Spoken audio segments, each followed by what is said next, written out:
আসসালামু আলাইকুম। আমি এখন মানছি দারুণ মজার একটা পেঁয়াজের টক ঝাল মিষ্টি সালাদ। মাংসের আইটেম বিশেষ করে কাবাব কিংবা বিরিয়ানির সাথে এই সালাদটা দিয়ে না খেলে আপনার মনে হবে খাওয়াটা বোধহয় সম্পূর্ণ হইল না। তৈরি করা খুবই সহজ। আর এই রেসিপিটা আমাকে পাঠাইছেন শুধু রংপুর থেকে শারমিন। ঘরে থাকা সাধারণ জিনিসপত্র দিয়ে ঝটপট বানায় ফেলতে পারবেন। তো আসেন দেখি শুরু করা যাক। তো এর জন্য আমার লাগতেছে স্বাভাবিকভাবে কিছু পেঁয়াজ। আমি এখানে কিছু পেঁয়াজ কেটে রিং রিং করে নিছি। এর সাথে আমি যা মিশাবো মশলাগুলো আগে একসাথে মিশাই নিই, তারপরে পেঁয়াজের সাথে মিশাবো। ক্রাশড পেপার, কিছু শুকনা মরিচ তেলে ভেঙে নেওয়া, টমেটো কেচাপ অথবা টমেটো সস, চিলি সস, লেবুর রস, নর্মাল লবণ, খাওয়ার লবণ, একটু বিট লবণ,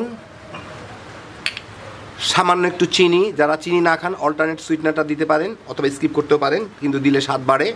আর সরিষার তেল। তা আমি এখন এগুলাকে মিশাই নেই। এটা যার যার স্বাদ মতো দিবেন। খেয়াল রাখবেন এখানে চিলি সস আর ক্রাশড পেপার দুইটাই ব্যবহার করা হচ্ছে, যাতে খুব বেশি ঝাল না হয়, সেই জন্য একটু দেখে নেবেন। ক্রাশড পেপারটা একটু পরে ঝাল ছাড়বে, আর চিলি সস তো সাথে সাথেই ঝাল হবে।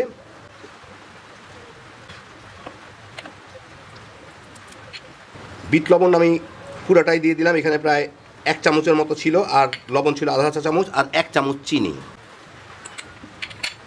ক্রাশ পেপারও 1 চামচ ছিল, সেটা দিয়ে দেই। স্বাদ মতো সরিষার তেল প্রায় 1.5 চামচের মতো দিলাম।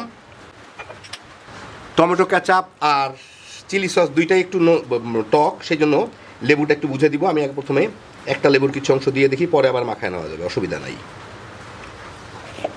এগুলো একটু ভালো মতো মেখে নিই। একটু খেয়ে দেখি টেস্টটা। আমার সামান্য একটু চিনি লাগবে, তাই চিনিটা দিয়ে দিলাম। আর একটু লেবুর রস লাগবে। সব কিছু মিশে গেল বোধহয়। এখন আমি এই পেঁয়াজগুলোর মধ্যে দিয়ে মিশিয়ে নেব।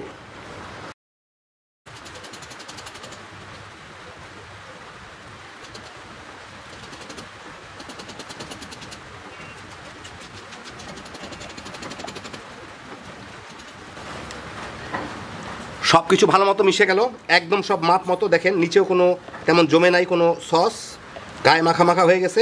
এখন আপনাদের আমি পরিবেশন করে দেখাই। তো এই দেখেন হয়ে গেল আমার দারুণ মজাদার পেঁয়াজের সালাদ শারমিনের রেসিপিতে। এটা বানানোর সাথে সাথে আপনাদের আমি দেখাচ্ছি, কিন্তু এটা ঘন্টাখানেক রেখে যদি খান তাহলে সবচেয়ে ভালো হয়। পেঁয়াজটা একটু নরম হয়ে যায়, স্বাদটাও অনেকখানি বেড়ে যায়।